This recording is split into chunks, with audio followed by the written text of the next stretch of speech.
হা করে জিহ্বাটা বের করে খাব্বাব রাদিয়াল্লাহু তাআলা আনহু দেখাইলেন। দেখার পর হযরত ওমর রাদিয়াল্লাহু তাআলা আনহু বলতেছে, রে ভাই খাব্বাব, তোমার জিহ্বার মধ্যে আবার কেমনে টিউমার হইল? গোস্ত দেখি ফুলে আছে, জিহ্বার গোস্ত টিউমারের মতো বড় আকারে ফুলে আছে, তোমার টিউমার হইছে নাকি? খাব্বাব রাদিয়াল্লাহু তাআলা আনহু বললেন, না রে ওমর, এইটা আমার টিউমার হয় নাই, ঈমান আনার কারণে কষ্টের ফল। কয় শুধু তাই না, একটু দেখো না আমার পিছনে পিঠে তাকায়া, শরীর থেকে কাপড়টা সরায়া দিলেন। পিছনে যায়া ওমর রাদিয়াল্লাহু তাআলা আনহু তাকায়া দেখে খাব্বাব রাদিয়াল্লাহু তাআলা আনহু শরীরের মধ্যে কোনো মাংস নাই, পিছন থেকে তার মেরুদণ্ডের হাড় দেখা যায়। ওমর রাদিয়াল্লাহু তাআলা আনহু বলতেছে, ভাই খাব্বাব, এই যে তোমার পিঠের মধ্যে কোনো মাংস নাই, শুধু মেরুদণ্ডের হাড় দেখা যায়, এইটা কেমনে হইল? খাব্বাব রাদিয়াল্লাহু তাআলা আনহু বলতেছে, ওমর, আমার জিহ্বার টিউমারের মতো যে মাংস ফুলে গেছে, আর এই যে পিঠে মাংস নাই, শুধু হাড্ডি দেখা যায়, এই দুইটা শুধু আমার ঈমান আনার কারণেই আমাকে এইভাবে নির্যাতন করা হয়েছে। ওমর রাদিয়াল্লাহু তাআলা আনহু বলল, রে খাব্বাব, কেমনে তোমাকে নির্যাতন করা হয়েছে একটু বলো না? খাব্বাব রাদিয়াল্লাহু তাআলা আনহু বলতেছে, ওমর, যখন আমি ঈমান আনলাম, ইসলামকে গ্রহণ করে নিলাম, আল্লাহর প্রতি ঈমান আনার কারণে আমার গোষ্ঠীর লোকেরা, আমার কওমের লোকেরা, আমার বংশের লোকেরা আমাকে একটা পাহাড়ে নিয়ে গেছে। পাহাড়ে নিয়ে যাওয়ার পর আমাকে বলতেছে, রে খাব্বাব, ঈমান ছেড়ে দাও, আমাদের ধর্মে আবার ফিরে এসো। আমি বললাম না যে ঈমান একবার এনেছি, জীবন দিব কিন্তু ঈমান দিব না। তখন আমার গোষ্ঠীর লোকেরা কয়, খেজুরের ডালের গুড়ের কাঁটাগুলা কিন্তু দেখবেন একটু বেশি শক্ত মজবুত হয়। খেজুরের ডালের গুড়ে যে কাঁটাগুলো হয়, এই কাঁটাগুলো কিন্তু খুবই শক্ত হয়, আঘাত করলেও দেখবেন ভাঙবে না, এমন শক্ত মজবুত কাঁটা। কয় এই খেজুর ডালের গুড়ের শক্ত কাঁটাগুলো তারা উঠায় নিয়ে আসছে। নিয়ে আইসা আমাকে কি করলো, আমি খাব্বাবের জিহ্বাটাকে টান দিয়া বের করিয়া, আমার কওমের লোকেরা কেউ জিহ্বা টান দিয়া ধরছে আর বের করে রাখছে, আর কেউ কেউ করেছে কি, ওই খেজুরের কাঁটা দিয়া আমার জিহ্বার মধ্যে বারবার আঘাত করে আর বলে, রে খাব্বাব, ঈমান ছেড়ে দাও, না হয় কিন্তু তোমাকে আমরা ছাড়ব না। ওমর, আমি তখনও বলেছিলাম, আমার যদি জীবন চলে যায় কিন্তু আমি ঈমান দিব না। শুরুতেই বলছি, আমরা ঈমানের জন্য কষ্ট করতে হয় নাই, কিন্তু সাহাবায়ে কেরাম কেমন কষ্ট করেছে, কেমন কষ্ট করেছে, একটাই দৃষ্টান্ত বলবো, কারণ সামনে আরো আলোচনা আছে। এই খাব্বাব রাদিয়াল্লাহু তাআলা আনহু বলতেছে, হে খলিফাতুল মুসলিমিন, শুধু এইভাবে আমার জিহ্বার মধ্যে একবার দুইবার না, অসংখ্যবার, অগণিতবার তারা কাটার দ্বারা জিহ্বায় আঘাত করেছে, যার কারণে আমার জিহ্বাটা ফুলে টিউমারের মতো হয়ে গেছে। আজও পর্যন্ত এই টিউমারের মতো ফুলা মাংস আর ভালো হয় না। কয় তাহলে পিঠের মাংস কিভাবে তোমার মাংস তোমার পিঠ থেকে আলাদা করেছে? কয় আমি ঈমান আনার কারণে আমার কওমের লোকেরা আগুনের জ্বলন্ত আংরার উপর আমাকে শোয়া দিত, ঈমান না ছাড়ার কারণে জিহ্বায় আঘাত করে দেখলো আমার ঈমান তারা নিতে পারে না, এই জন্য তারা আগুনের জ্বলন্ত আংরার উপর শোয়া আবার বুকের উপর পাথর চাপা দিয়া রাখত। রে উমর, আমারে কয় এই জ্বলন্ত আগুনের আংরার আগুন নিভে যাইতো, আমার মাংস গলে গলে পড়ে, কয় এইভাবে আগুনের আংরাগুলো নিভে যাইতো, এইভাবে আমার পিঠের মাংসগুলো খসে গেছে, এখন শুধু আমার পিঠে মাংস না রে ওমর, শুধু হাড্ডি আছে। কয় এটা শুধু ঈমান আনার কারণে এই কষ্ট করেছি, কারণ তারা ঈমানের মূল্য বুঝছে, আমরা এখনো বুঝি নাই। ছোট্ট একটা সূরা আপনাদের সামনে পাঠ করছি, সূরাতুল আসর। কোরআনের 114টি সূরার ভিতরে 103 নাম্বার সিরিয়ালের সূরা সূরাতুল আসর। এই সূরার ভিতরে আল্লাহ পাক রব্বুল আলামিন ছোট্ট আকারে 3টা আয়াত নাজিল করছেন। কয়টা আয়াত? 3টা। এই 3টা আয়াত যদিও ছোট, কোরআনে সবচাইতে ছোট সূরার ভিতরে 2টা ছোট সূরা, সূরাতুল কাউসার আর এই সূরাতুল আসর। এই ছোট্ট সূরাটা পড়ছি, কিন্তু এটার ফজিলত এমন, তাফসিরে নূরুল কোরআনের ভিতরে আসছে, তাফসিরে মাজহারিতেও আসছে, তাফসিরে আনুল কোরআনে আসছে, একাধিক তাফসিরের কিতাবে এটা আনছে। ইমাম শাফিঈ রাহমাতুল্লাহি আলাইহি বলেন, পুরা কোরআনের বাকি 113টি যে আরো সূরা আছে এই সূরা বাদে, মোট তো 114টা, কয় এই সূরা বাদে যদি বাকি 113টি সূরা আল্লাহ পাক নাজিল নাও করত, শুধু এই সূরাতুল আসরই আল্লাহ পাক নাজিল করতেন, আর এই সূরাতুল আসর অনুযায়ী যদি মানুষ তার জীবনটাকে চালাইতো, তাহলে প্রত্যেকটা মানুষ জাহান্নাম থেকে বাইসা জান্নাতে যাওয়ার জন্য যথেষ্ট ছিল। সুবহানাল্লাহ। তো ইমাম শাফিঈ রহমাতুল্লাহি আলাইহির ওনার এই কথার দ্বারা বোঝা যায় এই সূরাটা তাহলে খুবই একটা গুরুত্বপূর্ণ সূরা। এই সূরার ভিতরে আল্লাহ পাক রব্বুল আলামিন 4টা কর্মসূচি বলছেন। কয়টা? 4টা কর্মসূচি বলছেন। এই সূরার শুরুতে আল্লাহ পাক একটা কসম করছেন। এখন আমি কিন্তু সংক্ষেপেই আলোচনা করব, যেহেতু রাত বেশি, ভালো না লাগলে একটু মনোযোগ লাগায় শুনেন। কারণ মানুষের নিয়ত গুণে বরকত হয়, প্রত্যেকটা নেক আমলের প্রতিদানও তার নিয়তের উপর নির্ভর করে। এজন্য আগে নিয়তকে পরিশুদ্ধ করেন, যে আমি যতটুকু আলোচনা আজকে শুনবো এটা যেন হেদায়েতের উদ্দেশ্য ইখলাসের সাথে আমলের নিয়তেই হয়। আমারও কমজোরি আছে, আমারও দরকার, নিজের ইসলার জন্য, আপনাদের ইসলার জন্য এই আলোচনাটা করব। তো শুরুতে ইখলাস সম্পর্কে একটা কথা বললেই ইনশাল্লাহ মূল এই সূরার তাফসীর শোনাবো। এরপর 4টা বৈশিষ্ট্য নিয়ে সংক্ষেপে কয়টা কথা বলবো। যেহেতু দেখলাম মা বোনরা আছে, আমাকে একজন রুমে বলল যে হুজুর পুরুষের চাইতে মহিলার সংখ্যা বেশি হয়েছে। আরেকটা জিনিস আমি খেয়াল করলাম, হুজুররা অনেক সুন্দর সুন্দর আলোচনা করছে, কিন্তু মা বোনদের জন্য আলাদাভাবে কিছু বলে নাই, তাই না? আমি এসে ঘুমাই নাই, এশারের নামাজ পড়ছি, এখানে সবার আলোচনা শুনছি। আমার তবিয়ত, আমি যে কোনো জায়গায় গেলে বৈশা বৈশা রুমে আলোচনা শুনি। তো মা বোনদের ব্যাপারে এই জন্য একটা হাদিস বলছি, তাদের ব্যাপারেও ওই হাদিসের তর্জমাটা শোনাইয়া তার আনুষাঙ্গিক একটা ছোট্ট ঘটনা বলেই বিদায় নিব ইনশাআল্লাহ। তো এখন আসেন, প্রথম যে কথাটা বলবো বললাম ইখলাসের ব্যাপারে, নিয়ত সম্পর্কে। যদি আমাদের নিয়ত পরিশুদ্ধ না হয়, এই আলোচনা করার দ্বারা আমার যদি নিয়ত পরিশুদ্ধ না হয়, তাইলে আমার আলোচনা কইরা কোনো ফায়দা নাই। যদি আপনাদের নিয়ত পরিশুদ্ধ না হয়, আপনাদের আলোচনা শুইনাও কোনো লাভ নাই। যে যুবকরা এই আলোচনার এই তাফসিরুল কোরআন মাহফিলের আয়োজন করছে, তাদের নিয়ত যদি পরিশুদ্ধ না হয়, তাদের আজকের এই তাফসিরুল কোরআন মাহফিল দেওয়ার দ্বারাও কোনো ফায়দা নাই। আর যদি তাদের নিয়ত পরিশুদ্ধ হয়, আপনার আমার নিয়ত যদি পরিশুদ্ধ হয়, নিয়ত যদি ঠিক থাকে, ইখলাস যদি থাকে, আল্লাহকে সন্তুষ্ট করার জন্যই যদি হয়, তাহলে এই আলোচনা যারা আয়োজন করছে, যে যুবকরা আপনারা যারা বসছেন আর বক্তা যাহারা আলোচনা করছে, যদি সকলের ইখলাস ঠিক থাকে, আমি কোরআন ও হাদিসের আলোচনা যতটুকু বুঝেছি অতটুকুর দ্বারা বলতে পারি আজকের এই মাহফিল শুরু সার্থক না, এটাই আপনার আমার জন্য নাজাতের জন্য যথেষ্ট। তো এজন্য নিয়ত আগে পরিশুদ্ধ করা, নিয়তকে পরিশুদ্ধ করা। আমি আলোচনা করে যদি আমার মধ্যে এরকম আসে যে আমার আলোচনাটা খুব সুন্দর হয়েছে, আমি খুব ভালো আলোচনা করছি, আমার মতো আলোচনা অন্য বক্তারা করতে পারে নাই, তাহলে আমার ইখলাস ঠিক নাই। আপনারা শোনার পরে যদি কোন যে ভালো লাগছে তো মানবো, নইলে মানলাম না।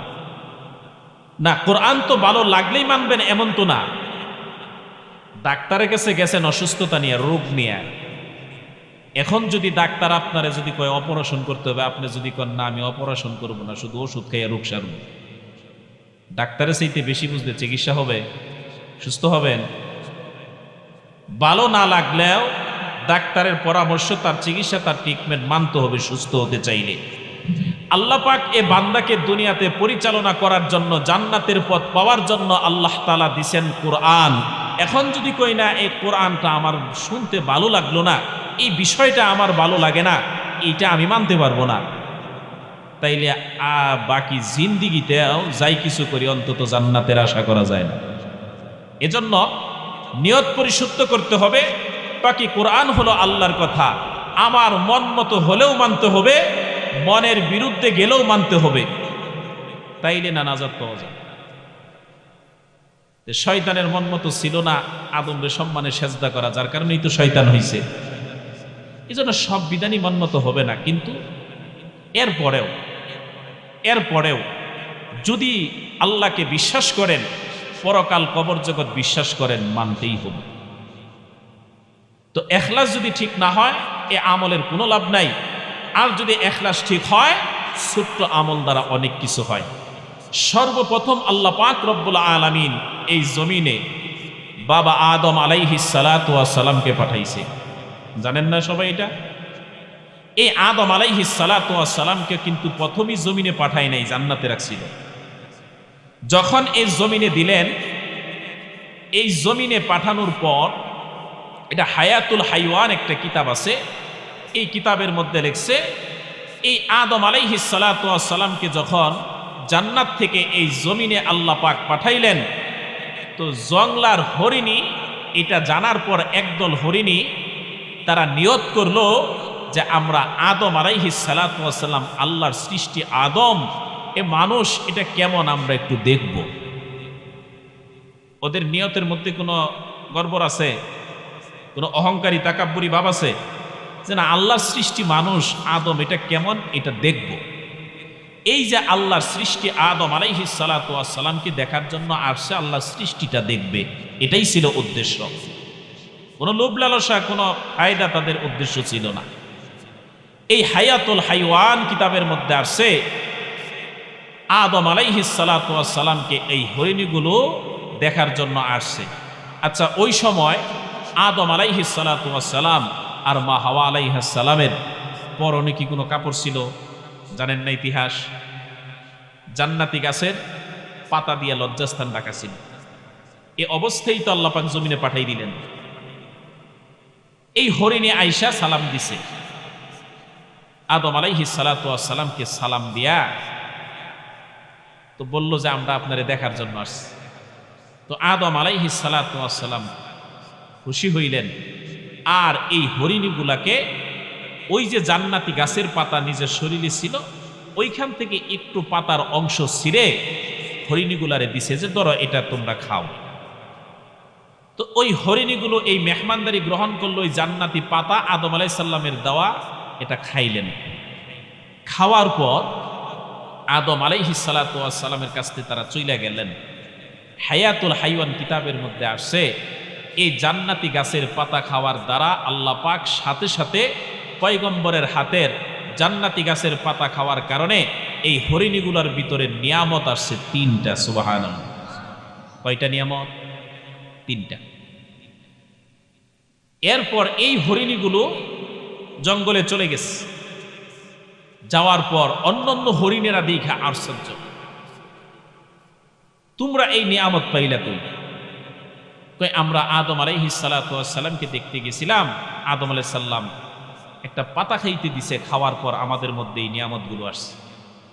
ওই দল হরিণী কয় তাহলে আমরাও যাব। দ্বিতীয় দল হরিণী আসছে, আসার পর আদম আলাইহিস সালামকে সালাম জানাইছে। আদম আলাইহিস সালাতু ওয়াস সালাম তাদেরকেও জান্নাতি গাছের পাতা দিছে, তারা খাইছে, কিন্তু খাওয়ার পর তাদের মধ্যে নিয়ামত গেছে 2টা। প্রথম দল হরিণীর ভিতরে নিয়ামত কয়টা?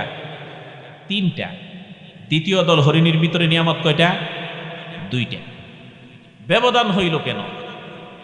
এই নিয়ামত 3টা 2টা কি জানার দরকার আছে?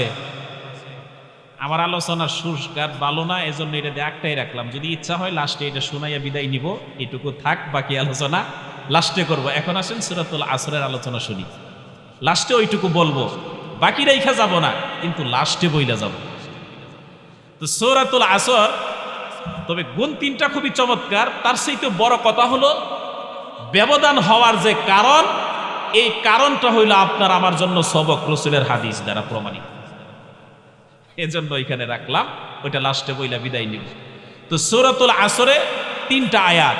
প্রথম আয়াতে আরেকটা কথা বইলে নেই, মনোযোগ দ্বারা যদি এই আয়াত 3টার তর্জমা একটু বুঝার চেষ্টা করেন, মনোযোগ দিয়ে যদি একটু শুনেন, আল্লাহর রাসূল সাল্লাল্লাহু আলাইহি ওয়াসাল্লাম আবু হুরায়রাকে বললেন, ইয়া আবু হুরায়রা, হে আবু হুরায়রা, তুমি যদি কোরআনের একটা আয়াত ভালো করে এটা বুঝো, এটা যদি বুঝার চেষ্টা করো, তাহলে আল্লাহ পাক 100 রাকাত কবুল নামাজের সওয়াব তোমাকে লিখে দিবে।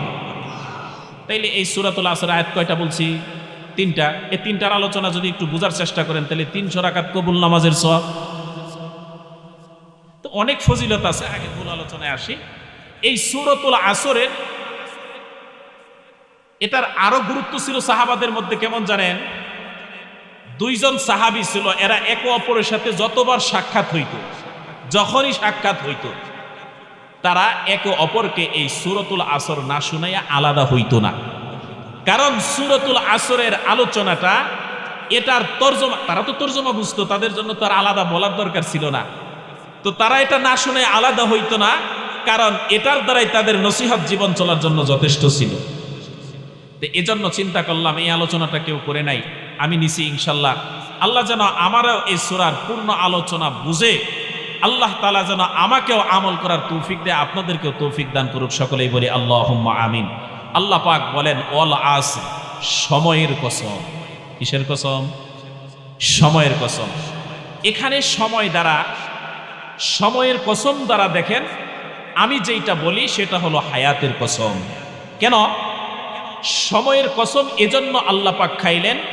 এই সময়টা এমনই একটা গুরুত্বপূর্ণ বিষয়, এই সময় যদি কেউ না পায় তার দুনিয়াও উপার্জন হয় না, আখিরাতও হয় না। সময় ছাড়া কোনোটা হয় না। আল্লাহ পাক সময়ের কসম খাইয়া বুঝাইলেন সময়টা খুব দামি, অর্থাৎ হায়াত নামক সময়টা আপনার খুব মূল্যবান। এজন্য আল্লাহ পাক প্রথমেই সূরার শুরুতে সময়ের কসম খাইছেন। এরপর আল্লাহ পাক বলেন ওয়াল আসর ইন্নাল ইনসানা লাফি খুসর, নিশ্চয়ই মানুষ ক্ষতিগ্রস্ত। প্রথম আয়াতে আল্লাহ বললেন ওয়াল আসর, এটাই একটা আয়াত, ওই সময়ের কসম। এরপর বললেন ইন্নাল ইনসানা লাফি খুসর, সমস্ত মানুষ, নিশ্চয়ই সমস্ত মানুষ ক্ষতিগ্রস্ত। কার কথা? আল্লাহর কথা। কিন্তু আল্লাহ পরে কিন্তু লাগাইছে, ইল্লাল্লাযিনা, আল্লাহ কয় কিন্তু তারা না। ওই যে পরে 4টা গুণ বলছে, ওই 4 গুণ যাদের মধ্যে আছে, ওই 4 গুণ ছাড়া যারা আছে প্রত্যেকেই ক্ষতির মধ্যে। কথাকার? আল্লাহ। আর যদি ওই 4টা গুণ থাকে, আল্লাহ কয় তারা ক্ষতির থেকে মুক্ত, তারা ক্ষতির মধ্যে না। 1 নাম্বার ইল্লাল্লাযিনা আমানু, কই যারা ঈমান আনছে, ওয়া আমিলুস সলিহাত, আল্লাহ পাক বলেন যে ঈমান আনার পর যারা নেক আমল করে,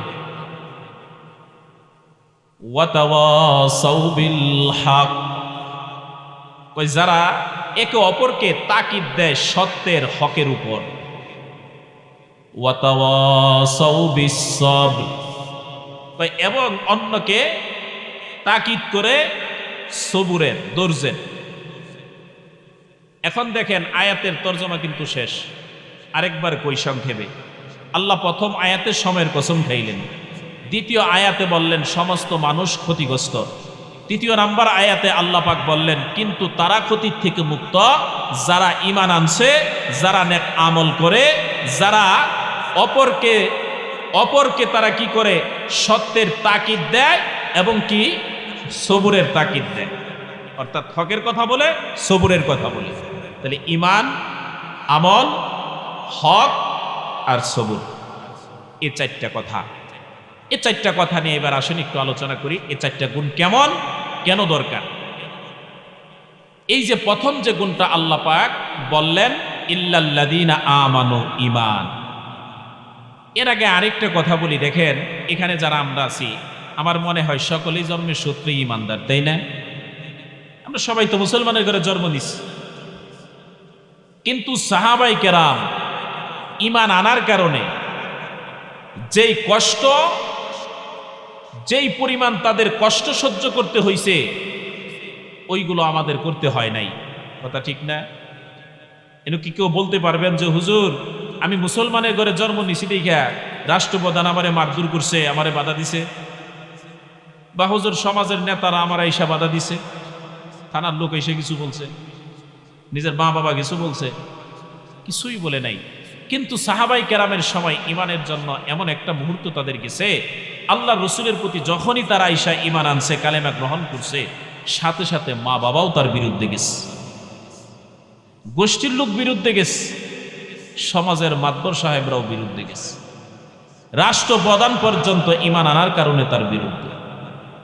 শুধু বিরুদ্ধে তাই না, এবং কি তাদের উপর নির্যাতন করা হইতো, মারধর করা হইতো, সম্পদ আছে সম্পদ থেকে বঞ্চিত করে দেওয়া হইতো, শুধু ইমান আনার কারণে।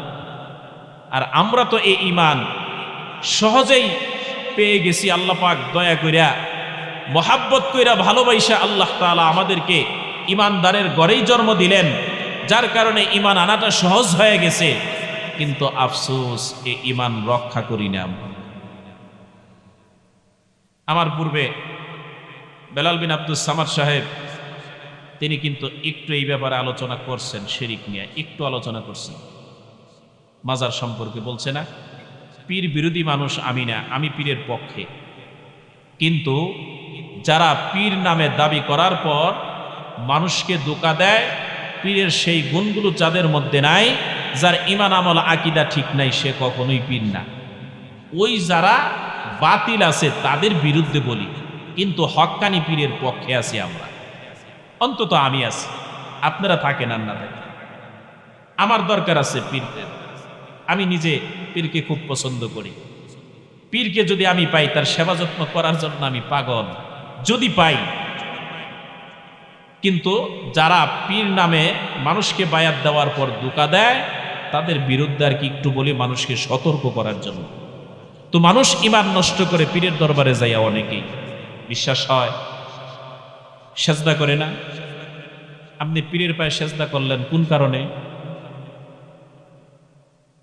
মসজিদে যাইয়া আপনি নামাজ পড়েন না, সেজদা দেন না, পীরের পায়ে সেজদা দিলেন কেন? তা আবার যুক্তি দেয়, হুজুর পীরের পায়ে সেজদা দিছি, এমনিই তো দেই নাই। ইউসুফ আলাইহিস সালামের পায়ে যে তার বাইরে দিছে, কোরআনেই তো আছে, যুক্তি দেয়। আবার কই যে আদম রে যে আল্লাহ তাআলা আদমের পায়ে সব কিছুরে সেজদা করাইলো, এসে বলেন আদমকে যারা সেজদা করছে তারা কেউ মানুষ ছিল? জিন জাতি আর ফেরেশতা ছিল। তাইলে আপনি মানুষ দিয়ে সেজদা দিবেন কেন? তাইলে আদম আলাইহিস সালামের যুক্তি বাতিল। এখন আসেন ইউসুফ আলাইহিস সালামের কথা, তারে তার বাইরা সেজদা করছে, তার কোনো উম্মত সেজদা করছে, দলিল দিতে পারবেন? তা আপনি কেন এই যুগের উম্মতদেরকে নিয়ে কেন সেজদা নেন?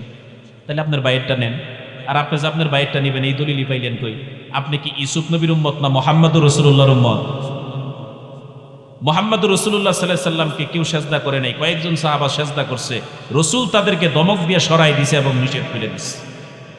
তারা না বুঝে সেজদা দিছিল, কিন্তু আল্লাহ রাসূল নিষেধ করে দিয়েছে। এজন্য সেজদাটা জায়েজ না। যদি জায়েজ হইতো, আপনি পীরের পায়ে সেজদা দিয়ে আমি বিরোধিতা করে আমার লাভটা কি বলেন? কারণ আমার কি লাভ? কিন্তু অনেকে বেজার হয়। কিন্তু যেদিন বুঝবেন, যেই দিন বুঝবেন যে হুজুর ঠিক হইছে, মরার পরে বুঝবেন, কিন্তু ওই দিন কাজে আসবো না। একটু বোঝার চেষ্টা করেন। পীরের কাছে যান, শুরুতেই বলছে আমি পীর ভক্ত মানুষ, পীরদের কথাও বলবো ইনশাল্লাহ আপনাদেরকে। তো এজন্য ইমানদারে নষ্ট করেন না। এই ধ্বংস থেকে বাঁচার জন্য চারটা গুণের 1 নাম্বার গুণ কি বলছে আল্লাহ তাআলা? ইমান। ইল্লাল্লাযীনা আমানু, নিশ্চয়ই যারা ঈমান আনে, ওয়া আমিলুস সালিহাত, নেক আমল করে। এই 2টা গুণের কথা আবার আল্লাহ পাক রব্বুল আলামিন সূরাতুল কাহাফের ভিতরে বলেন, ইন্নাল্লাযীনা আমানু ওয়া আমিলুস সালিহাত কানাত লাহুম জান্নাতুল ফিরদাউসি নুজুলা। আল্লাহ পাক রব্বুল আলামিন বলেন, নিশ্চয়ই যারা ঈমান আনবে, নেক আমল করবে, কানাত লাহুম জান্নাতুল ফিরদাউসি নুজুলা, আমি আল্লাহ তাআলা তাদেরকে জান্নাতুল ফিরদাউস দান করব। সূরাতুল কাহাফের মধ্যে বললেন, যারা ঈমান আনার পর নেক আমল করবে তাদেরকে জান্নাতুল ফিরদাউস দিবেন। আর সূরাতুল আসরের ভিতরে বলছেন, যারা ঈমান আনে, নেক আমল করে, তারা ধ্বংস থেকে মুক্ত। তাহলে ধ্বংস থেকে বাঁচার জন্য 4 গুণের প্রথম গুণ হলো ঈমান। ঈমানের জন্য সাহাবাই কেরাম কেমন মুজাহাদা করেছেন, কেমন কষ্ট স্বীকার করেছেন। আমাদের কিন্তু শুরুতেই বলছি, ঈমানের জন্য কষ্ট করতে হয় না, শুধু একটু বুঝে শুনে ঈমানকে রক্ষা করতে হয়। হযরতে খাব্বাব রাদিয়াল্লাহু তাআলা আনহু একজন নবীর সাহাবী। নবীজি সাল্লাল্লাহু আলাইহি সাল্লাম দুনিয়া থেকে বিদায় নেওয়ার পর যখন খলিফাতুল মুসলিমিন হযরতে ওমর, এই ওমর রাদিয়াল্লাহু তাআলা আনহু একদিন খাব্বাব রাদিয়াল্লাহু তাআলা আনহুকে ডাক দিয়া বললেন, রে খাব্বাব, ঈমান আনার কারণে অনেকেই অনেক কষ্ট করেছ, কিন্তু আমি ওমর ঈমান আনার কারণে আমার তেমন কোনো কষ্ট করতে হয় নাই। কারণ কাফেররাও আমাকে ভয় পাইতো, তার কারণে আমাকে কেউ কষ্ট দিতে পারে নাই। একমাত্র এই ওমর রাদিয়াল্লাহু তাআলা আনহুর কারণেই প্রকাশ্যে ইসলামের দাওয়াত এবং ইবাদত শুরু করছেন নবীজি ওমর রাদিয়াল্লাহু তাআলা আনহুর কারণে। এই ওমর রাদিয়াল্লাহু তাআলা আনহু খাব্বাবকে ডাক দিয়া বলতেছে, রে ভাই, ঈমান আনার কারণে অনেকেই অনেক রকমের কষ্ট করেছো, কিন্তু আমি ওমরের কোনো কষ্ট করতে হয় নাই। তুমি খাব্বাব একটু বলো না, তুমি কি কষ্ট করেছো? খাব্বাব রাদিয়াল্লাহু তাআলা আনহু অজরে কান্না শুরু করে দিল আর বলতেছে, হে খলিফাতুল মুসলিমিন, আমার মুখের দিকে একটু তাকায় দেখেন, জিহ্বার দিকে।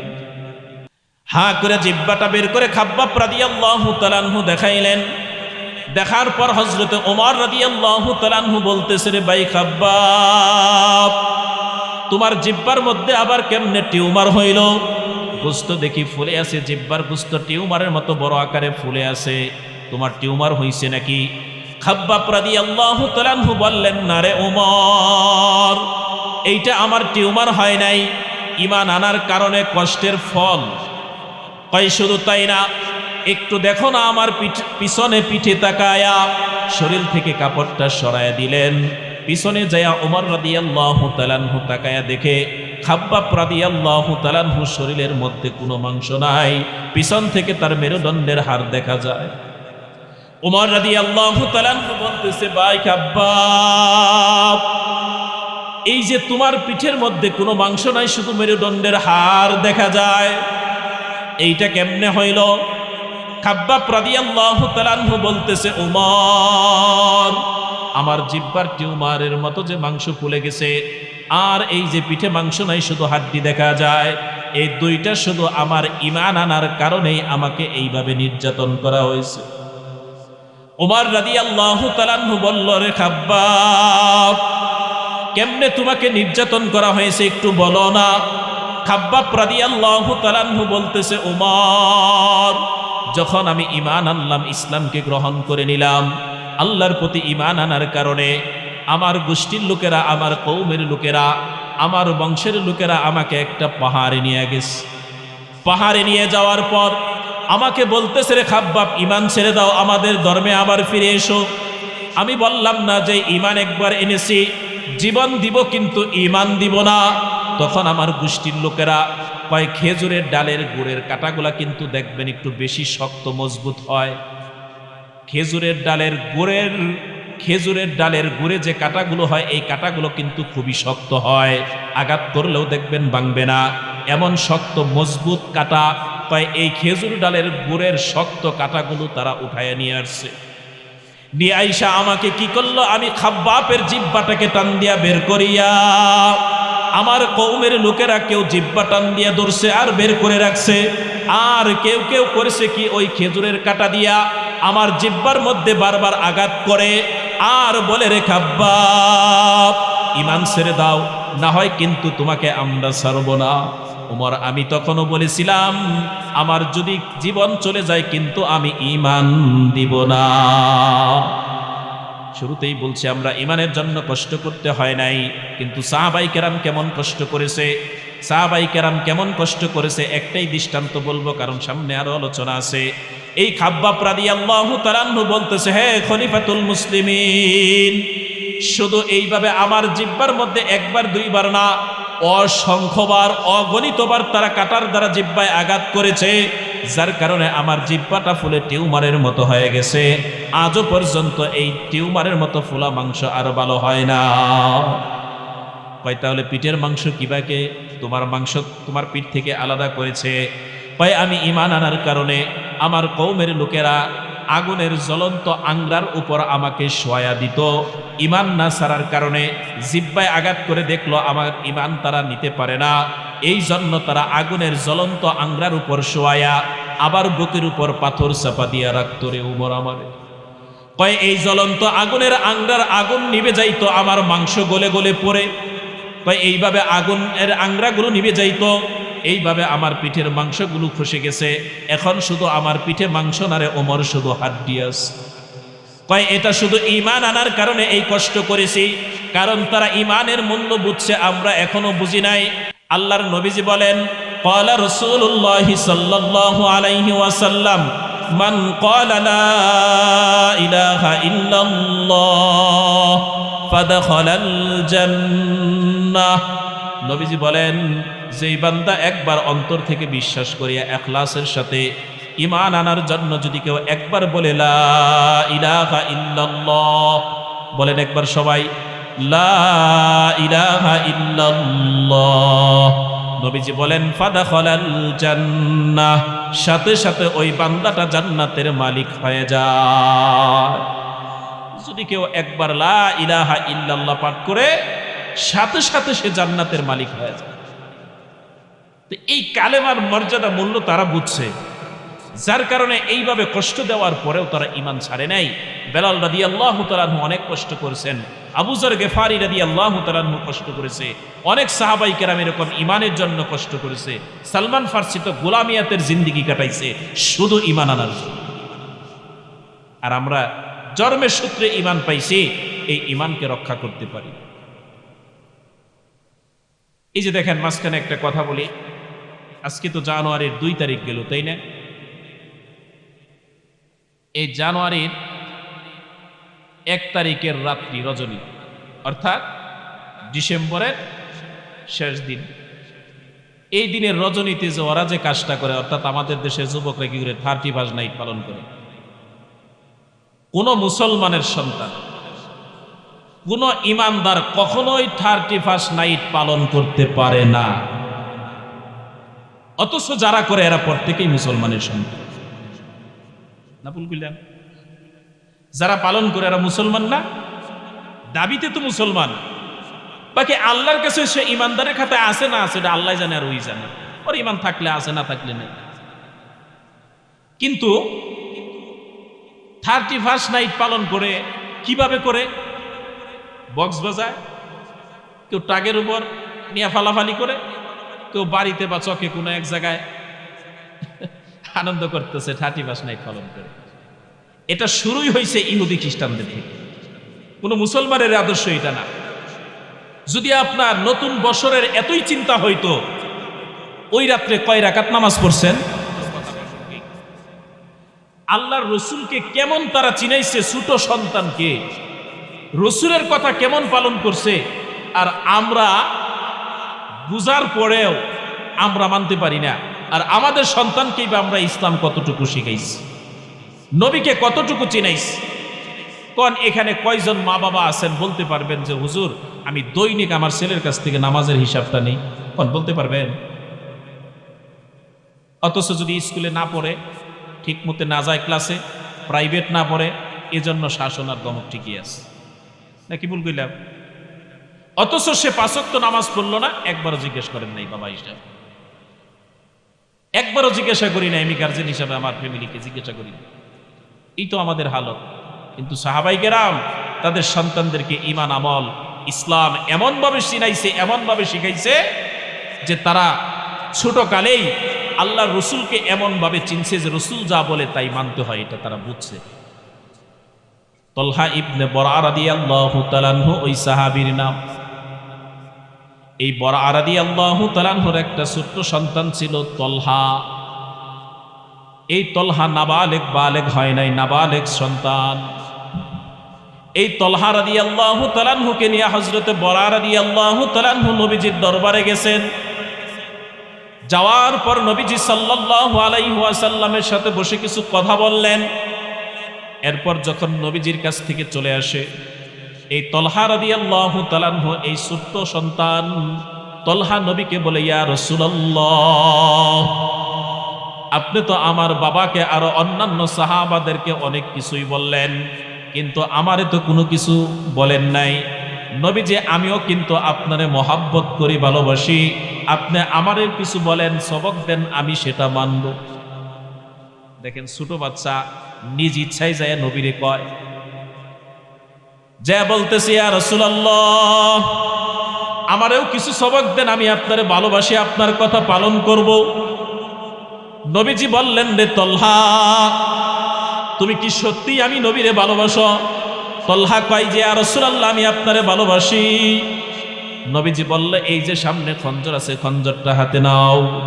খঞ্জরটা হাতের মধ্যে নিছে। তার বাবা কিন্তু বাইরেই দাঁড়ায় রইছে। কয়, যাও তোমার বাবার কল্লা কেটে নিয়ে আসো, এটা আমি নবী তোমাকে আদেশ করলাম। কারণ এই সন্তান নবীকে চিনছে, তার বাবার কাছ থেকে শিখছে। নবীকে মানতে হয়, নবী যা বলে তাই পালন করতে হয়। তলহা রাদিয়াল্লাহু তাআলা আনহু আর দেরি করে নাই, খঞ্জরটা নিয়ে দৌড় দিছে তার পিতার কল্লা আনার জন্য। নবীজি দেখলো সত্যিই তো তলহা আমারে ভালোবাসে, সে আমার কথার দ্বিতীয় চিন্তাও করলো না। তার বাবাকে হত্যা করার কথা বললাম, কিন্তু সে আর চিন্তাও করে নাই, দেরি করে নাই, খঞ্জর নিয়ে দৌড় দিয়েছে, ও তো কল্লা কেটে ফেলবে। নবীজি বললেন, রে তলহা, কল্লা কাটতে হবে না, চলে আসো। চলে আসছে। কয়, আমি দেখলাম তুমি আমার কথা কেমন পালন করো, তুমি পরীক্ষায় পাশ করছো, কিন্তু তুমি আমার এমন কঠোর কথাও তুমি কেন পালন করার জন্য গেলা? কয়, আমার বাবা শিখিয়েছে, আতি আল্লাহ ওয়া আতি আর রাসূল, আল্লাহকে মানতে হয়, তার রসুলের আনুগত্য করতে হয়। আমার বাবা এটা আমাকে শিখাইছে, এই জন্য রসুল আমি আপনার কথা পালন করছি। আপনি যদি বলেন আমার বাবাকে না, আমার জীবন দিয়া দিতে রসুল, আমি আমার জীবন দিয়া দিতে প্রস্তুত। সাহাবায়ে কেরাম তাদের সন্তানদেরকে কেমন শিক্ষাটা দিছে আরো আছে আলোচনা, এখানে ওইটুকু আর করব না। যে এই যে শিক্ষাটা সাহাবায়ে কেরাম তাদের সন্তানদেরকে দিছে, কিন্তু আমরা আমাদের সন্তানদেরকে ইসলামিক এই শিক্ষাটা দেই নাই। আমরা আমাদের সন্তানদেরকে নবীকে চিনাই নাই, ঈমান ইসলাম আকীদা চিনাই নাই। এই জন্যই আমাদের সন্তানরা এরকম উল্টাপাল্টা কাজ করে। হাজী সাহেবের সন্তান হইয়া গান বাজনা করে, পার্টি নাইট পালন করে, এইগুলো কেন করতে পারে? ওই যে ওই শিক্ষাটা আমরা দিতে পারি নাই, যার কারণে তারা এই সমস্ত অপরাধ করে। কিন্তু দেখেন, এই যে ঈমানের যে পরিমাণ তাদের পাওয়ার ছিল, নিজের জীবন দিয়া দিছে, কিন্তু তারা ঈমান ছাড়তো না। আর আমরা অনায়াসে অন্যায় করি, অপরাধ করি, ইসলামের কাজকাম ছেড়ে দেই, ঈমান নষ্ট করে ফেলি, কিন্তু ঈমানের কোনো পরোয়া নাই আমাদের মধ্যে। তো এই ঈমান যদি ঠিক থাকে, ধ্বংস থেকে বাঁচার জন্য আল্লাহ তাআলা বললেন, ইল্লাল্লাযীনা আমানু, নিশ্চয়ই যারা ঈমান আনছে তারা ক্ষতির থেকে মুক্ত, তারা ক্ষতির মধ্যে না। 2 নাম্বার, ওয়া আমিলুস সলিহাত, যারা নেক আমল করে। এখানে কি কেউ বলতে পারবেন হুজুর আমি জান্নাতি হব? বলতে পারবেন কেউ? এই গ্যারান্টি আপনার আমার কারো নাই।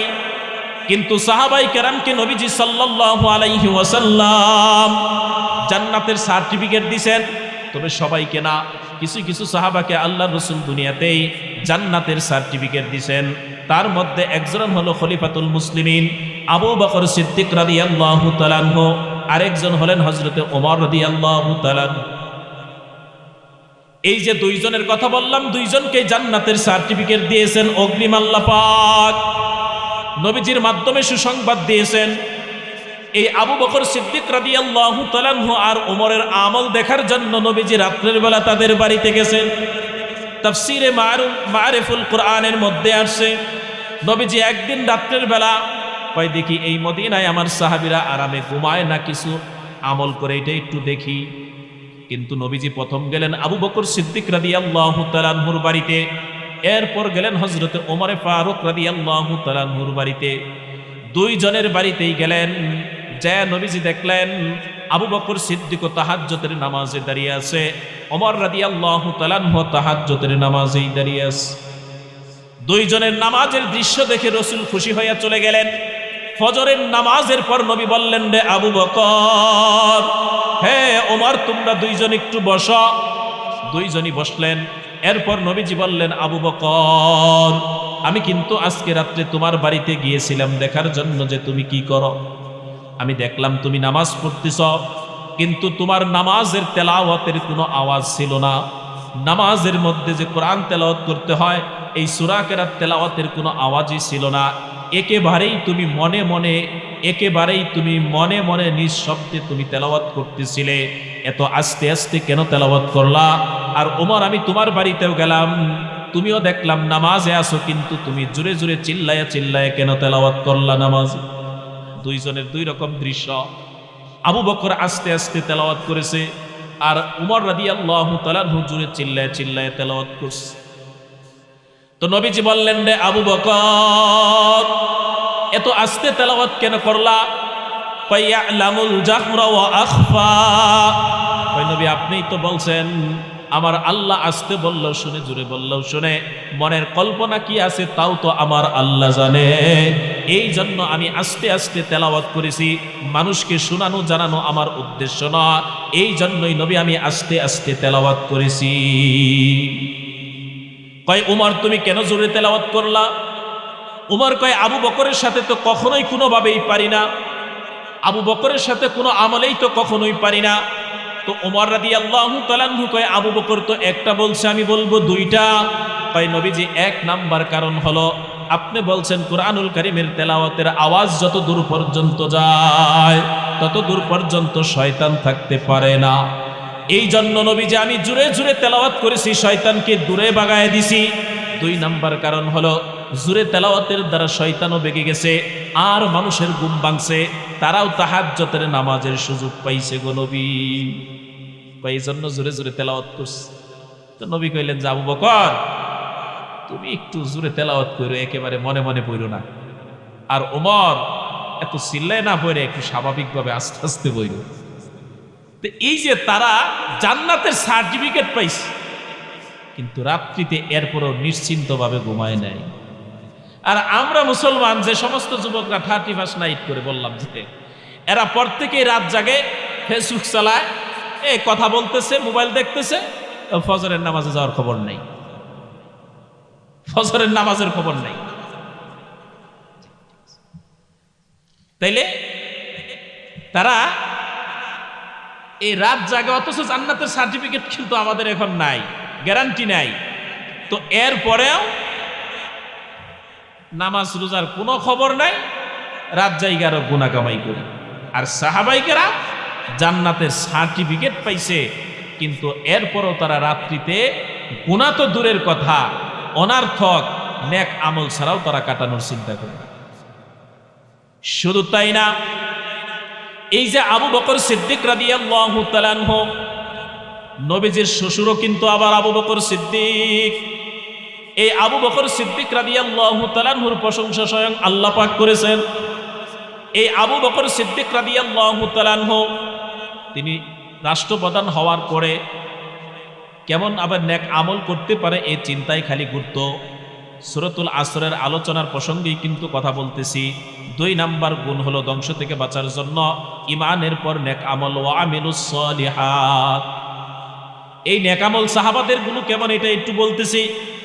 এই আবু বকর সিদ্দিক রাদিয়াল্লাহু তাআলা আনহু যখন রাষ্ট্রপ্রধান, মদিনার প্রেসিডেন্ট, এই আবু বকর সিদ্দিক রাদিয়াল্লাহু তাআলা আনহুর সময় মসজিদে নববীতে একটা বিধবা নারীদের একটা চার্ট করা ছিল, যে কেউ স্বেচ্ছায় বিধবা নারীদের খেদমত করে নেকি অর্জন করতে চায়, কোনো বিনিময় নিবে না, শুধু আল্লাহর পক্ষ থেকে নেক নিবে। এই আশায় যারা করতে চায় নিজ ইচ্ছায় নাম লিখবে, ওই মহিলার নাম ঠিকানা দেওয়া আছে বিধবা নারীদের, ওই তার পাশেই নাম লিখে রাখবে, সে নিজে ওইটার দায়িত্ব নিল। নিজ ইচ্ছায় কাউকে দায়িত্ব দেওয়া হবে না, নিজ ইচ্ছায় যদি কেউ নেয় নেকির জন্য নিতে পারে। তো একদিন ওমর রাদিয়াল্লাহু তাআলা আনহু মসজিদে নববীতে ঢোকার পর ওই লিস্টে দেখে নিচে একটা মহিলা, বিধবা মহিলার নাম আছে, কিন্তু সেখানে কারো নাম লেখা নাই, খেদমতের কোনো লোক লেখা নাই। এই জন্য ওমর ভাবলেন, আজকে রাত্রিতে আমি তাহাজ্জুদের নামাজ পড়ে ওই বিধবা নারীর বাড়ির একটু খেদমত করে, কাজ করে, একটু নেকি অর্জন করে পড়ে আমি মসজিদে নববীতে ফজরের নামাজ পড়ব। এই দুইজন সাহাবী সব সময় আবু বকর আর ওমর নেক আমলের প্রতিযোগিতা করত। তো ওমর রাদিয়াল্লাহু তাআলা আনহু কয়, যেহেতু কোনো মানুষ নাই, এই বিধবা নারীর খেদমত করে আমি নিজেই একটু নেকি অর্জন করব, কিন্তু কাউকে বলবো না। উমরও তার নাম সেখানে লেখে নাই। গোপনে রাত্রের বেলা তাহাজ্জুদের নামাজ পড়ে তিনি চলে গেলেন ওই বিধবা নারীর বাড়িতে খেদমত করার জন্য। যা ডাক দিছে, রে মা, তোমার বাড়ির কি কাজ বাকি আছে বলো, আমি করে দিব। আমি আসছি তোমার খেদমত করার জন্য রে মা। মহিলাটা জবাব দিছে, ওরে যুবক, আমি জানি না তুমি কে, তবে শুনে রাখো, যেই লোকটা প্রতিদিন এসে আমার খেদমত করে দিয়ে যায়, আরো আগে এসেই তো আমার যত কাজ আছে সব করে দিয়ে চলে গেছে, কিন্তু কে করে তার পরিচয় আমারও দেয় না, চেহারা ডেকে রাখে রুমাল দিয়া। ওমর রাদিয়াল্লাহু তাআলা আনহু ডাক দিয়া কয়, ওগো আল্লাহ, এমনও মানুষ আছে যারা নেক আমল করে গোপনে জানাইতে চায় না, কিন্তু আমি ওমরের সুযোগ হইল না, আমি দেখব এই মানুষটাকে, কিন্তু আমি আগামীকালকে আরো আগে এসে তার আগেই আমি এই বুড়িমার খেদমত করে কিছু নেকি অর্জন করব। এই কথা বলে ওমর রাদিয়াল্লাহু তাআলা আনহু চলে গেল। পরের দিন আবার আর একটু আগেই মধ্য রজনীতে চলে আসছে ওই বিধবা নারীর বাড়িতে, এসে সালাম দিয়া ডাক দিয়া বলতেছে, মা, আজকে বলো না তোমার কি খেদমতের দরকার আছে, বলো, আমি করে দিব।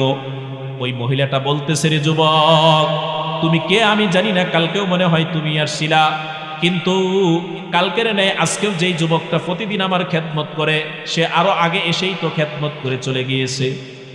ওমর রাদিয়াল্লাহু তাআলা আনহু চিন্তা করতেছে, হায় হায়, এইটা কেমন মানুষ, যতই আগে আসি খালি আগেই করে চলে যায়। পরের দিন আরো আগে আসছে, আয়েশা ওই দিনও পায় নাই, তৃতীয় দিনও ব্যর্থ হয়েছে। চতুর্থ দিন ওমর রাদিয়াল্লাহু তাআলা আনহু নিয়ত করছে যে না না, আজকে আমি এশারের পর আর ঘরেই যাব না, আমি দেখব কে এই লোকটা এইভাবে গোপনে নেক আমল করে, আমি একটু দেখব। ওমর রাদিয়াল্লাহু তাআলা আনহু ওই বিধবা নারীর বাড়ির পাশে একটা গাছের আড়ালে দাঁড়িয়ে আছে, দেখব কে এসে খেদমত করে, ওই লোকটাকে আমার দেখতেই হবে। তিনি পাশে দাঁড়িয়ে আছে, এমন সময় কিছুক্ষণ পরে দেখে একটা লোক এসে ওই বিধবা নারীর বাড়ির কাজ কাম করতেছে, চেহারাটা রুমাল দিয়ে ঢাকা। ওমর রাদিয়াল্লাহু তাআলা আনহু দেখলো এইভাবে তাকে চেনা যাবে না, যেহেতু চেহারা ঢেকে রাখছে, আমার তো দেখতেই হবে তিনি কে।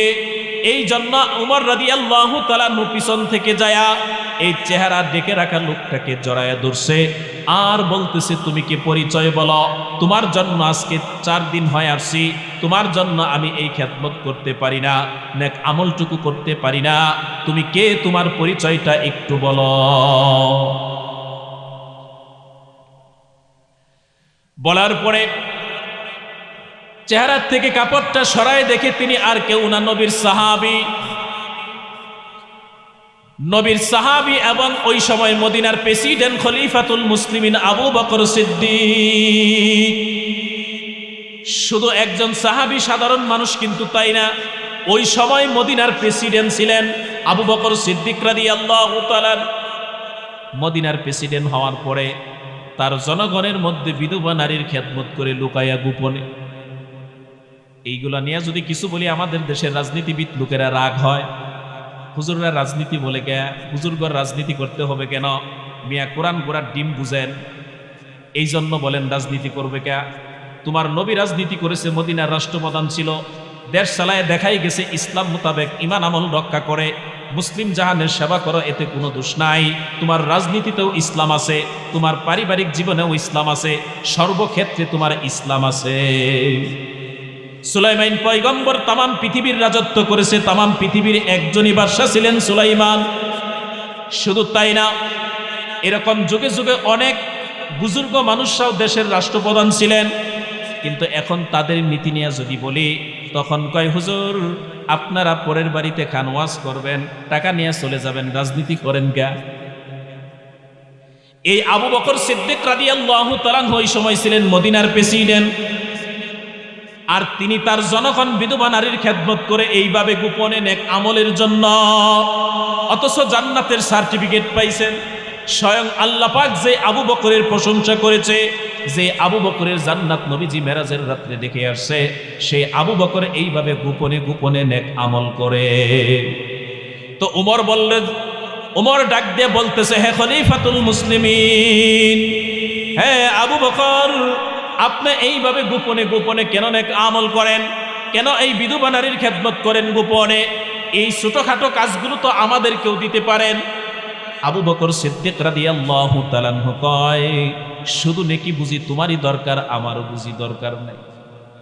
আবু বকর সিদ্দিক রাদিয়াল্লাহু তাআলা আনহু কয়, রে ওমর, শুধু নেক আমল তো এখানে তাই না, কাল কিয়ামতের কঠিন ময়দানে আল্লাহ পাক যদি আমাকে জিজ্ঞাসা করে যে হ্যাঁ আবু বকর, রাষ্ট্রপ্রধানের দায়িত্ব পেয়েছিলা আর বিধবা নারী কষ্ট করেছে তার খোঁজ খবর নেও নাই, ওই সময় আমি কি জবাব দিব? এই জন্য আমি আমার দায়িত্ব পালনের জন্য আমি সেবা করি। যাই হোক, এই যে আবু বকর সিদ্দিক রাদিয়াল্লাহু তাআলা আনহু আর ওমর রাদিয়াল্লাহু তাআলা আনহু সব সময় এরকম নেক আমলের প্রতিযোগিতা করত। আর ধ্বংস থেকে বাঁচার জন্য যে সূরাতুল আসরে আল্লাহ 4টা গুণ বলছে, তার মধ্যে 1 নাম্বার ইন্নাল্লাযীনা আমানু ওয়া আমিলুস সালিহাত, ঈমান আনার পর যারা নেক আমল করে, এর মাঝখানে ছোট্ট আকারে 3টা তাসবির আমলের কথা বলে দেই। নবীজির চাচতো বোন উম্মে হানি রাদিয়াল্লাহু তাআলা আনহা এসে নবীজিকে বললেন, ইয়া রাসূলুল্লাহ, আমাকে কিছু তাসবিহ সহজ আমল শিখায়া দিন। আল্লাহর রাসূল বললেন, রে উম্মে হানি, তুমি সুবহানাল্লাহ এই তাসবিহ পাঠ করবা 100 বার।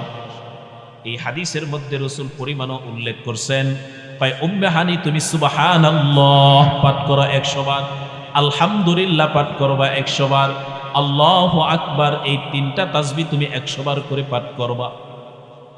উম্মে হানি বললেন, ইয়া রাসূলুল্লাহ, আমি যদি এই 3টা তাসবিহ পাঠ করি আমার লাভ কি?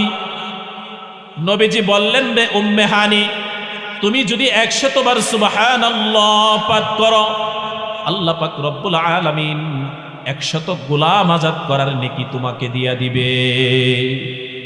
100 গোলাম আজাদের সওয়াব। এরপরে নবীজি বললেন, রে উম্মে হানি, তুমি যদি 100 বার আলহামদুলিল্লাহ পাঠ করো, আল্লাহ পাক রব্বুল আলামিন এই 100 বার আলহামদুলিল্লাহ পাঠ করার কারণে 100 গুণা আল্লাহর রাস্তায় দান করার সওয়াব লিখে দিবে। এরপর নবীজি বললেন, রে উম্মে হানি, 100 বার যদি আল্লাহু আকবার তুমি পাঠ করো, আমার আল্লাহ তাআলা সাথে সাথে 100 উট আল্লাহর রাস্তায় কুরবানি করার সওয়াব দিয়া দিবে। চিন্তা করেন, সহজ আমল না? 100 বার পড়তে কতটুকু সময় লাগবে? সুবহানাল্লাহ বলেন, সুবহানাল্লাহ কতবার? 100 বার। আলহামদুলিল্লাহ কতবার? 100 বার। আল্লাহু আকবার 100 বার। এটা কোনো নামাজের পর বা আগে পরে কোনো নিয়ম নাই, শর্ত নাই, যে কোনো সময় পড়তে পারেন। এটা যখনই পড়বেন 100 বার করে 300 বার পড়বেন। রসুলের এই হাদিস দ্বারা প্রমাণিত 100 গোলাম আজাদের সওয়াব, 100 গুরা আল্লাহর রাস্তায় দান করার সওয়াব, 100 উট আল্লাহর রাস্তায় কুরবানি করার সওয়াব। সুবহানাল্লাহ। টাকা দিয়ে কিনলে এগুলো দান করে সওয়াব কামাই করা হবে। এর চাইতে সহজ রসুল তসবিহ দিয়া গেছে উম্মতের জন্য, এরপরও যদি আমল না করেন এর চাইতে হতভাগা আর কেউ আছে?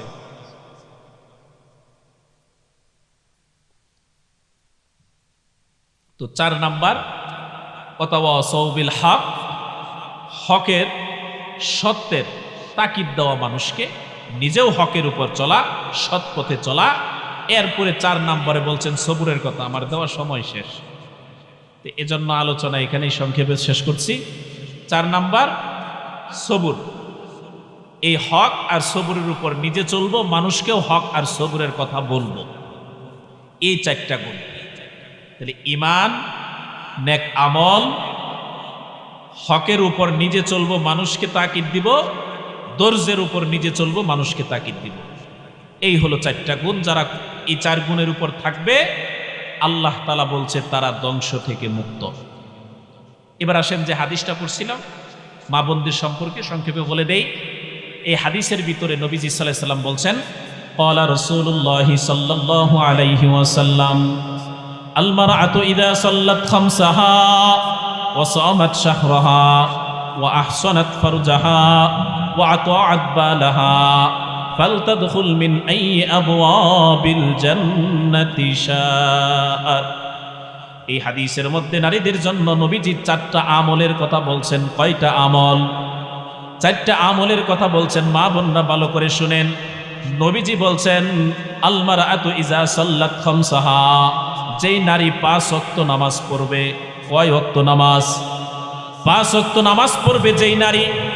ওয়া সামাত শাহরাহা, নবীজি বলেন যেই নারী রমজান মাসের রোজা রাখবে। ওয়া আহসানাত ফারজাহা, যে তার সতীত্বের হেফাজত করবে, অর্থাৎ এই দেহের হেফাজত করবে। 4 নাম্বার ওয়া আতাআত বালাহা, নবীজি বলেন সে স্বামীর হুকুম মানবে। যেই নারী তার স্বামীর হুকুম পালন করবে। এই 4টা আমল। 1 নাম্বার 5 ওয়াক্ত নামাজ, 2 নাম্বার রমজানের রোজা, 3 নাম্বার নিজের সতীত্বের হেফাজত করা, 4 নাম্বার স্বামীর কথা পালন করা। নবীজি বলেন যেই নারী এই 4টা কাজ করবে, ফালতাদখুল মিন আইয়ি আবওয়াবিল জান্নাতি শাআত, নবীজি বলেন ওই নারীর জন্য জান্নাতের প্রত্যেকটা দরজা খোলা থাকবে। যেই দরজা পছন্দ হয় সেই দরজা দিয়েই ওই নারী আল্লাহর জান্নাতে প্রবেশ করবে। এজন্য স্বামীর খেদমতের বিশেষ করে মা বোনরা গুরুত্ব দিবেন। আম্মাজান খাদিজাতুল কুবরা রাদিয়াল্লাহু তাআলা আনহা, যেহেতু আমার দেওয়া সময় শেষ, 12:30টার কথা বলেছে, 4 মিনিট আছে, এর মধ্যেই গুছিয়ে শেষ দিচ্ছি। এই আম্মাজান খাদিজাতুল কুবরা রাদিয়াল্লাহু তাআলা আনহা আল্লাহর পক্ষ থেকে সালাম পাইছে আর জান্নাতের সুসংবাদ পাইছে। কিসের জন্য পাইছে জানেন? নবীজির খেদমত করার কারণে। সুবহানাল্লাহ। তো নবীজির খেদমত করছে, এজন্য মা বোনরা যে স্বামীর খেদমত করার কারণেই আম্মাজান খাদিজা আল্লাহর পক্ষ থেকে সালাম পাইছে, জান্নাতের সুসংবাদ পাইছে। তো এজন্য জান্নাতে যাওয়ার জন্য রাসূল বললেন 5 ওয়াক্ত নামাজ পড়ো, রমজানের রোজা রাখো, তোমরা নারীরা নিজের সতীত্বের হেফাজত করো আর স্বামীর খেদমত করো, স্বামীর কথা মানো, তাইলেই তোমাদের জন্য জান্নাত। এই ব্যাপারে একেবারেই সংক্ষেপে আধা ঘন্টার আলোচনা 1 মিনিটে বলবো, মূল কথাটা খালি বলবো। বাইজিদ বুস্তামি রহমাতুল্লাহি আলাইহি একদিন দাওয়াত দিতে গেছেন অনেক দূরে। তো আসরের নামাজের সময় হইছে, তো দাওয়াত দিতে দিতে মানুষের দিনের দাওয়াতের কথা বলতে বলতে অনেক মরুভূমির ভিতরে চলে গেছে, আশেপাশে কোথাও পানি নেই। এদিকে নামাজের সময়ও প্রায় শেষের দিকে চলে যাইতেছে আসরের। তো পানির তালাশ করতে করতে পায় না, তো একটা বাড়ি পাইছে, যে সালাম দিছে, আসসালামু আলাইকুম ইয়া আহলাল বাইত। সালামের জবাব নাই, কিন্তু দরজাটা ভিতর দিয়ে আটকানো, তাতে বোঝা যায় ভিতরে মানুষ আছে। হযরতে বাইজিদ বুস্তামি রহমাতুল্লাহি আলাইহি আল্লাহর ওলি 3 বার ডাক দিছে, কোনো সারা শব্দ নাই। 4র্থবারে একটু দমক সুরে ডাক দিয়া বললেন, এই বাড়িতে কি বুঝি কোনো মানুষ নাই? আমি বারবার বলতেছি আমি ওযু করে নামাজ পড়ব, থাকলে 1 বদনা ওযুর পানি দেন। যখন দমক সুরে বলছে, ওই সময় বাউন্ডারির বেড়ার ভিতর নিচ দিয়া হাত মোজা পরা, হাতটাও কাপড় দিয়ে পেঁচানো ঢাকা, বেড়ার নিচ দিয়া 1 বদনা পানি দিয়া বলতেছে, ও আল্লাহর ওলি, ওই পাখি মারার কেরামতি আর মানুষের বাড়ি কিন্তু এক না। আগেই বলছে আধা ঘন্টার আলোচনা 1 মিনিটে শেষ করব। পাখি মারার পিছনে একটা কেরামতি ঘটছে, ওইটুকু বাদ দিলাম, শুধু এইটুকু জানেন কেরামতি একটা ঘটাইছে। এর আগে পাখির দিক তাকানোর কারণে পাখির শরীরে আগুন জ্বইলা, আগুনটা পুইরা ছাই হয়ে গেছে। পাখিটা একটু বেয়াদবি করছিল আল্লাহর ওলির সাথে, সেটা হলো পাখি পায়খানা করে দিয়েছিল আল্লাহর ওলির জামায়। গরম তবিয়ত নিয়ে, জালালিয়াত তবিয়ত নিয়ে যখন আল্লাহর ওলি পাখির দিক তাকাইছে, পাখির শরীরে আগুন জ্বইলা পুইরা ছাই হয়ে গেছে। এই ঘটনাটা যে জায়গায় ঘটছে ওইখান থেকে এই বাড়ি কিন্তু দেখা যায় না, অনেক দূর। কিন্তু মহিলাটা ভিতর থেকে বলতেছে, ওগো আল্লাহর ওলি, হে বাইজিদ, পাখি মারার কেরামতি আর মানুষের বাড়ি কিন্তু এক না। আবার আল্লাহর ওলির নাম দইরাও বলে, তার মানে বোঝা যায় এই নারীটা বাইজিদ বুস্তামিরে চিনে। বাইজিদ বুস্তামি বললেন, মা, আমার তো মনে হয় তুমি পর্দানিশী একজন নারী, নেককার নারী।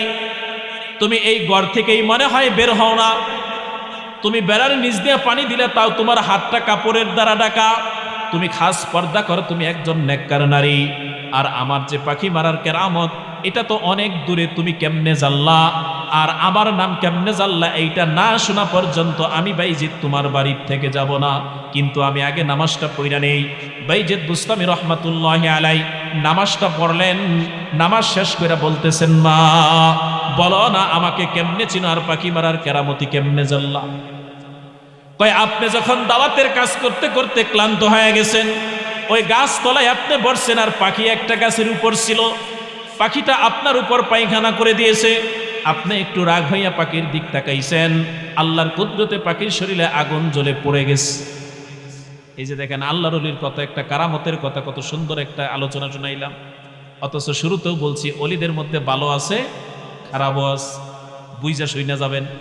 তো বাইজিদ বুস্তামি রহমাতুল্লাহি আলাইকে ওই নারীটা বলতেছে, ওগো আল্লাহর ওলি, ওই পাখি মারছেন ভালো কথা, আপনার সাথে বেয়াদবি করছে, কিন্তু মানুষের বাড়িতে আসছেন, পাখি আর মানুষ তো এক না। এই জন্য বলছি, পাখি মারার কেরামতি আর মানুষের বাড়ি কিন্তু এক না। কারণ আপনি না বুঝেই তো আমার সাথে রাগ করলেন, যদিও 3 বার ডাকার পরে রাগ করছেন। কিন্তু আমি তখন ছিলাম আসরের নামাজ আদায় করে মুরাকাবার মধ্যে বসা। আমি একজন কাঠুরিয়ার স্ত্রী, আমার স্বামী কাঠকাটিয়ার বাজারে বিক্রি করে তাই দিয়ে কোনো রকম সংসার চলে। কিন্তু আমার স্বামীও একজন নেককার, আমাকেও সে প্রথম এনেই বলেছে আমি যেন সৎ পথে চলি, আমি যেন পর্দা করে চলি, নেককার নারী হই। এই জন্য আমি 4টা আমল করি। কয় আমল? 4 আমল। ওই যে হাদিসের ওই 4টা আমলই। আমি 5 ওয়াক্ত নামাজ পড়ি, রমজানের রোজা রাখি, আমার সতীত্বের হেফাজত করেছি পর্দায় থেকে, আর আমি আমার স্বামীর খেদমত করি সব সময়। আমার স্বামীকে খেদমত করে আমি খুশি করেছি। এই 4টা আমল করার কারণে আল্লাহ পাক আমাকে এমন একটা নিয়ামত দান করেছে, আমি যখনই এই জমিনে মুরাকাবার মধ্যে বসি, আমি 2 রাকাত নামাজ আদায় করে যখনই যাই নামাজে মুরাকাবার মধ্যে বসি, আল্লাহ পাক তামাম পৃথিবী আমার চোখের সামনে মুরাকাবার ভিতরে তুলে ধরে। আমি এখন আসরের নামাজ আদায় করিয়া যখন মুরাকাবার মধ্যে বসলাম, আল্লাহ পাক দেখাইতেছে যে আপনি এখন ওই গাছতলায় এসে একটু রেস্ট নিলেন, পাখি পায়খানা করলো, এটা আমি দেখলাম, আর এইভাবেই আমি আপনার নাম সহ আমি জানি। তাহলে দেখেন, এই 4টা গুণ এই নারী আমল করার কারণে আল্লাহ তাআলা তারা ওলিদের খাতায় লিখে দিচ্ছে। সুবহানাল্লাহ। এই জন্য মা বোনরা, 5 ওয়াক্ত নামাজ, রমজানের রোজা, সতীত্বের হেফাজত করা আর স্বামীর খেদমত করা, বিনিময় নবী বলছেন জান্নাত। তো ওই যে শুরুতে একটা কথা বলছিলাম, ওইটা শেষ একটা কথা, মূল কথাটা বলে দিই। ওই যে আসছিল প্রথম একদল হরিণী, তাই না? রেখে গেলে আপনারা আফসোস করবেন যে হুজুর কি কামটা করলো। না, এটা করবো না। দাওয়াত রিজিকে থাকলে হইলে হবে, না হইলে না হবে। ওয়াজ পেশা না, দিন প্রচারই মূল স্বার্থ। তো কথাটা আকর্ষণীয় ভাষায় চলে যাবো না, বইলা দিতেছি, 1 মিনিটও লাগবে না কথায়, বিরক্ত হয় না। প্রথম যে দল হরিণটি আসছে, এরা নিয়ামত পেয়েছে কয়টা? হ্যাঁ, 3টা। আর দ্বিতীয় দল পাইছে নিয়ামত কয়টা? 2টা। তো প্রথম দল হরিণী আসছিল কিসের জন্যকে? দেখার জন্য। আর দ্বিতীয় দল আসলো কিসের জন্য? নিয়ামত পাওয়ার আশায়। দুইজন নিয়ামত 2 রকম হয়ে গেছে না? এখন এই যে প্রথম দল যাইসা খাইলো, নিয়ামত 3টা পাইছে। হায়াতুল হায়ান কিতাবের মধ্যে লেখে 1 নাম্বার নিয়ামত পাইছে, আল্লাহ তাআলা ওই হরিণীগুলার চেহারা অন্য হরিণীদের চাইতে আকর্ষণীয়, সুন্দর বানাই দিছে। এখনো দেখবেন অনেক হরিণী আছে, সব হরিণী কিন্তু এত সুন্দর না। কিছু হরিণী দেখলে চোখ কাইরা নাই, তাই না? বুঝবেন ওই যে যেই দল হরিণী, প্রথম দলের হরিণীর ভিতরের বংশধর এটা একটা। ওই জান্নাতি গাছের পাতা খাইছিল, ওই সৌন্দর্য চেহারার বংশ পরম্পরায় তারা আছে। 2 নাম্বার গুণ পাইছে, আল্লাহ তাআলা ওই হরিণীর গোশতের ভিতরে মজা, স্বাদ আগের চাইতে আল্লাহ আরো বাড়াই দিছে, এবং কি তাদের দেহের ভিতরে একটা গ্রান, সুগ্রানও আল্লাহ দিয়ে দিছে। 3 নাম্বার নিয়ামত দিছে, তা ওই হরিণীগুলার নাভিতে কস্তুরীর জন্ম নিছে। সুবহানাল্লাহ। দ্বিতীয় দল হরিণ, তাহলে প্রথম দল হরিণী 3 নিয়ামত কি কি? চেহারা, সৌন্দর্য। 2 নাম্বার মাংসের স্বাদ, মজা। 3 নাম্বার নাভিতে কস্তুরী হইছে। এটার কিন্তু অনেক দাম, এটা জানেন সবাই। ওই দ্বিতীয় দল যে হরিণী আসলো, ওরা পাইছে 2টা। ওদের চেহারা সুন্দর হইছে, গোশতের মজা বাড়ছে, কিন্তু নাভিতে কস্তুরী হয় নাই। দামি নিয়ামতটাই পায় নাই। এখন এই দুই দল হরিণ আবার একত্রিত হইয়া আইছে আদম আলাইহিস সালামের কাছে, আইসা বলতেছে যে এরাও আপনার হাতের দেওয়া হাদিয়া দেওয়া জান্নাতি গাছের পাতা খাইল, আমনেরই দেওয়া জান্নাতি গাছের পাতা দেওয়া হাদিয়া আমরাও খাইলাম, তো তাদের মধ্যে নিয়ামত 3টা, আমাদের মধ্যে 2টা কেন? তাদের নাবিতে কস্তুরী হইল, আমাদের হইল না কেন? আদম আলাইহিস সালাতু ওয়াস সালাম কয় এটা তো আল্লাহ পাকই বলতে পারবে। তো আদম আলাইহিস সালাম আল্লাহকে জিজ্ঞাসা করলে আল্লাহ পাক জানাই দিলেন জিবরাইলের দ্বারা যে প্রথম দল হরিণী আসছিল আমার সৃষ্টি আদমকে দেখার জন্য, দ্বিতীয় দল আসছে ওদের নিয়তের মধ্যে ভেজাল, ওই নিয়ামতের লোভে আমার সৃষ্টি দেখার আশায় না, নিয়তে ভেজাল দেখা ফলাফলের মধ্যেও ভেজাল। এজন্য যে কোনো নেক আমল করব, যে কোনো কাজ করব, এটা যদি আমার নিয়ত সহি হয়, নিয়ত যদি ভালো হয়, ওইটার প্রতিদান পূর্ণ আল্লাহ দান করবে, আর যদি নিয়তের মধ্যে ভেজাল থাকে ওইটার প্রতিদান আল্লাহ তাআলা ভেজাল দিবে। এজন্য যে কোনো কাজ, নেক আমল, যে কোনো কাজই এটা ধৈর্যের সাথে করা। আরেকটা আমল বইলা দেই, ঘুমানোর সময় 100 বার সুবহানাল্লাহ পড়বেন। কতবার? 100 বার সুবহানাল্লাহ ঘুমানোর সময়। তবে তাড়াহুড়া করে পড়েন না, স্বাভাবিকভাবে পড়বেন সুবহানাল্লাহ সুবহানাল্লাহ সুবহানাল্লাহ, এইভাবে পড়বেন। 100 বার যদি এই সুবহানাল্লাহ পড়েন, মুসলিম শরীফের হাদিসের মধ্যে আসছে হয়তো আল্লাহ পাক 1000 গুনাহ মাফ করবে, না হয় 1000 নেকি দান করবে। সুবহানাল্লাহ। তাই আজকে 4টা আমলের কথা কিন্তু বলছি বিশেষ। সুবহানাল্লাহ 100 বার, আলহামদুলিল্লাহ 100 বার, আল্লাহু আকবার 100 বার। এই 3টা পড়লে 100 গোলাম আজাদের সওয়াব, 100 গুরা দান করার সওয়াব, 100 উট কুরবানির সওয়াব। আর সুবহানাল্লাহ ঘুমানোর সময় যদি 100 বার পড়েন তাইলে 1000 গুনাহ মাফ, না হয় 1000 নেকি হবে। আল্লাহ তাআলা আমাকে সহ আপনাদের সকলকেই এই কথাগুলোর উপর আমল করার তৌফিক দান করুক। আমিন। ওয়া মা আলাইনা ইল্লাল বালাগ। আসসালামু আলাইকুম ওয়া রাহমাতুল্লাহ।